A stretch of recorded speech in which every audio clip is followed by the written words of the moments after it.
Sir ನಾನು ಇಲ್ಲಿ bank of ಇಂಡಿಯಾಗೆ ಬಂದಿದ್ದೆ, ಸ್ವಲ್ಪ ಅಮೌಂಟ್ ಎತ್ಕೊಳ್ಬೇಕಾಗಿತ್ತು. ATM ಗೆ ಹೋಗ್ಬಿಟ್ಟು ಬಂದು ಗಾಡಿ ಎತ್ಕೊಳಕ್ ಬಂದೆ. ಆ ಕಾಂಗ್ರೆಸ್ ಮುಖಂಡ ಅನಿಲ್ ಜೋಗೇಂದ್ರ ಅಂತೇಳಿ ಮತ್ತೆ ರವಿಕುಮಾರ್ ಅಂತೇಳಿ ಜೈ ಕರ್ನಾಟಕ ರವಿ ಅಂತ ಹೇಳಿ ಹೇಳ್ತಾರೆ, ಮದರ್ ಸಾಬರ್ ದೊಡ್ಡಿ ರವಿ ಕಾರಲ್ಲಿ ಕುತ್ಕೊಂಡಿದ್ರು. ಹಿಂಗಂದೆ ಆಯ್ ಅಂತೇಳಿ ವಿಸ್ ಮಾಡಿದೆ. ಸ್ವಲ್ಪ ಅವ್ರು ಯಾಕೋ ಸ್ವಲ್ಪ ಆ ಕಡೆ ತಿರ್ಕೊಂಡ್ಬಿಟ್ರು. ಯಾಕೋ ನಾವು ಪ್ರತಿಭಟನೆ ಅವು ಸ್ವಲ್ಪ ಮಾಡ್ತಾ ಇದ್ದೀವಿ, ಆ ವಿಚಾರವಾಗಿನ ಬೇಜಾರ್ ಮಾಡ್ಕೊಂಡಿರ್ಬೇಕು ಅಂತೇಳಿ ನನ್ನ ಟೂ ವೀಲರ್ನ ಹತ್ಕೊಳಕ್ ಬಂದೆ. ಕೀ ಹಾಕ್ದೆ, ಗಾಡಿ ಕೀ ಹಾಕಿದ ತಕ್ಷಣನೇ ಅನಿಲ ಇದ್ದಂತ ಕಾರಿಂದ ಒಬ್ಬ ಓಡ್ ಬಂದ. ಇನ್ನೊಂದು ಮುಂದ್ಗಡೆ ಒಂದು ಕಾರ್ ಇತ್ತು, ಆ ಕಾರಿಂದ 4-5 ಜನ ಇಳಿದು ಓಡ್ ಬಂದು ಏಕಾಏಕಿ ಹೊಡೆದಾಕ್ಬಿಟ್ಟು. ಸರ್ ನಾವು ಬಂದು ಈಗ ಅಂಬೇಡ್ಕರ್ ಜಯಂತಿ ವಿಚಾರವಾಗಿ ಇಡೀ ರಾಜ್ಯನೇ ನೋಡೋ ತರ ನಮ್ಗೆಲ್ಲ ದಲಿತ ಸಮುದಾಯಕ್ಕೆ ಅವಮಾನ ಮಾಡ್ಕೊಂಡು ಎಲ್ಲ ಮಾಡಕ್ ಇದ್ ಮಾಡ್ರು. ಆಗ ಸ್ವಾಭಿಮಾನಿ ದಲಿತ ಸಂಘಟನೆಗಳ ಕಡೆಯಿಂದ ನಾವು ಸಪರೇಟ್ ಆಗಿ ಮಾಡಿದ್ವಿ. MLA ಇಕ್ಬಾಲ್ ಹುಸೇನ್ ಅವರು ನಮ್ಮನ್ನ ಹೋರಾಟಗಾರರನ್ನ ಬಿಟ್ಟು ಸಪರೇಟ್ ಆಗಿ ಜಿಲ್ಲಾಡಳಿತ ಅವ್ರ ಜೊತೆ ಸೇರ್ಕೊಂಡು ಮಾಡ್ಕೊಂಡಿದ್ರು. ನಾವು ಸಪರೇಟ್ ಆಗಿ ಮಾಡಿದ್ವಿ. ಅವಾಗಿಂದ ನಮ್ಗಳ ಮೇಲೆ ಸ್ವಲ್ಪ ಹಿಂಬಾಲಿಸೋದು ಹಾಗೆಲ್ಲ ಮಾಡ್ತಾನೆ ಇದ್ರು. ಫೇಸ್ಬುಕ್ ಅಲ್ಲಿ ಇರ್ಬೋದು, ವಾಟ್ಸಪ್ ಅಲ್ಲಿ ಎಲ್ಲ ಬೆದರಿಕೆಗಳು ಹಾಕೋದು ಅದನ್ನೆಲ್ಲ ಮಾಡ್ತಾ ಇದ್ರು. ಇತ್ತೀಚೆಗೆ ಮಹಿಳಾ ದಿನಾಚರಣೆ ಅಂತ ಹೇಳಿ ಮಾಡೋದು, ಅದರಲ್ಲೂ ಸಹ ಅವ್ಯವಸ್ಥೆ ಆಗಿತ್ತು. ನಾವು ಒಬ್ಬ ಸಂಘಟನೆ ಮುಖಂಡಾಗಿ ಅದನ್ನೆಲ್ಲ ನಾವು ಖಂಡಿಸ್ಲೇಬೇಕಾಗುತ್ತೆ. ಅದನ್ನ ಖಂಡಿಸಿ ನಾವು ಪತ್ರಿಕೆಗೋಷ್ಠಿ ಮಾಡಿದ್ವಿ. ಜೊತೆಗೆ ಒಂದು ಆ ಕಾರ್ಯಕ್ರಮದಲ್ಲಿ ಒಬ್ರು ಲೇಡೀಸ್ಗೆಲ್ಲ ಕೈಯೆಲ್ಲ ಮುರಿದಾಗಿತ್ತು. ಆ ಯಮ್ಮನ್ಗೆ ಚಿಕಿತ್ಸೆಗೆ ಸಹಾಯ ಮಾಡಿ ಅಂತೇಳಿ ಪತ್ರಿಕಾಗೋಷ್ಠಿ ಎಲ್ಲ ಮಾಡಿದ್ವಿ. ಆ ವಿಚಾರವಾಗಿ ನಿನ್ನೆ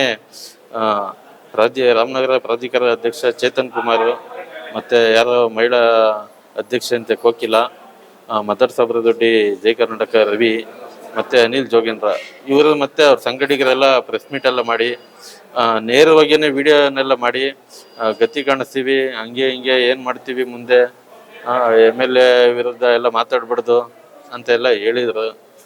ನಾವು ನಮ್ಮ ಹೋರಾಟ ಏನಿದೆ ನಾವು ಮುಂದುವರ್ಸ್ತೀವಿ ಅಂತಾನೆ ನಾವು ಎಲ್ಲ ಸ್ನೇಹಿತರ ಜೊತೆ ಎಲ್ಲ ಹೇಳ್ಕೊಂಡು ಇವತ್ತು ಪ್ರೆಸ್ ಮೀಟ್ ಮಾಡೋಣ ಅಂತೇಳಿ ಮಾತಾಡ್ಕೊಂಡಿದ್ವಿ ಸ್ನೇಹಿತರ ಜೊತೆ ಎಲ್ಲ. SP ಗೂ ದೂರ ಎಲ್ಲ ಕೊಟ್ಟು ಅಷ್ಟು ಬೇಗ ನಾವು ಇಲ್ಲಿ ಬ್ಯಾಂಕಿಂದ ಬರೋಷ್ಟರಲ್ಲಿ ಹಿಂಗೆ ಮಾಡಿದ್ದಾರೆ ಸರ್. ನಮ್ಮ ಶಾಸಕರಿಗೆ ಇದೆಲ್ಲ ಶೋಭೆ ತರುವಂಥದ್ದೆಲ್ಲ, ಅವರ ಗೆಲುವಿಗೆ ನಾವು ಸಹ ದುಡ್ದಿದ್ದೀವಿ.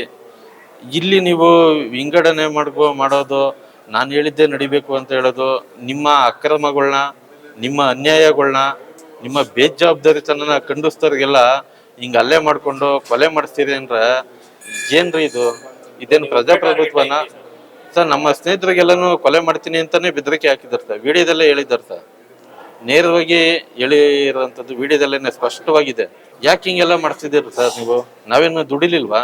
ನಿಮ್ಮ ಗೆಲುವಿಗೆ ಏನೋ ಒಂದು ನಮ್ಮ ರಾಮನಗರ ಅಭಿವೃದ್ಧಿ ನೀವೆಲ್ಲ ಶ್ರಮಿಸ್ತೀರಿ ಅಂತೇಳಿ ಮಾಡ್ರೆ ಇಲ್ಲಿ ಗೂಂಡಾಗಿರಿ ಮಾಡ್ತಿದ್ದೀರಲ್ರಿ ನೀವು.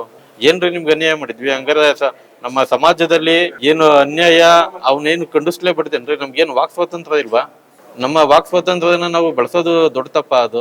ಇಲ್ಲ ಸರ್, ದೂರನ್ನ ಕೊಡ್ಬೇಕು. ಇನ್ನು ಅಲ್ಲಿ TVS ಶೋರೂಮ್ ಮುಂದೆನೆ CC ಕ್ಯಾಮ್ರಾ ಎಲ್ಲ ಇದೆ ಅಂತ ಹೇಳಿದ್ದಾರೆ. ಸಿಗುತ್ತೆ ಸರ್ ಅಲ್ಲಿ. ಬೇರೆ ಏನು ವಿಡಿಯೋ ಮಾಡ್ಕೊಂಡಿದಾರ ಗೊತ್ತಿಲ್ಲ.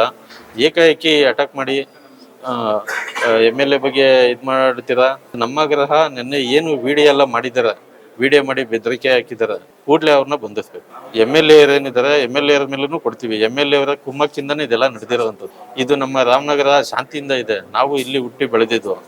ಈ ಒಂದು ನಮ್ಮ ರಾಮನಗರದಲ್ಲಿ ಅನ್ಯಾಯ ಅನಾಚಾರನೆಲ್ಲ ನೋಡ್ಕೊಂಡು ಕೂತ್ಕೊಳ್ಳೋ ನಮ್ಮ ಕೈಲೂ ಆಗ್ತಾ ಇರ್ಲಿಲ್ಲ. ಅದನ್ನ ಖಂಡಿಸಿ ಪತ್ರಿಕಾಗೋಷ್ಠಿ ಮಾಡಿದ್ದೀವಿ. ಅದನ್ನೇ ಇವರು ದ್ವೇಷ ಬೆಳೆಸ್ಕೊಂಡು ಈ ರೀತಿ ಹಲ್ಲೆ ಮಾಡೋದು, ರೌಡಿಗಳನ್ನ ಬಿಡೋದು, ಡ್ರ್ಯಾಗರ್ ಎಲ್ಲ ತಗೊಂಡ್ ಬಂದಿರುತ್ತವೆ.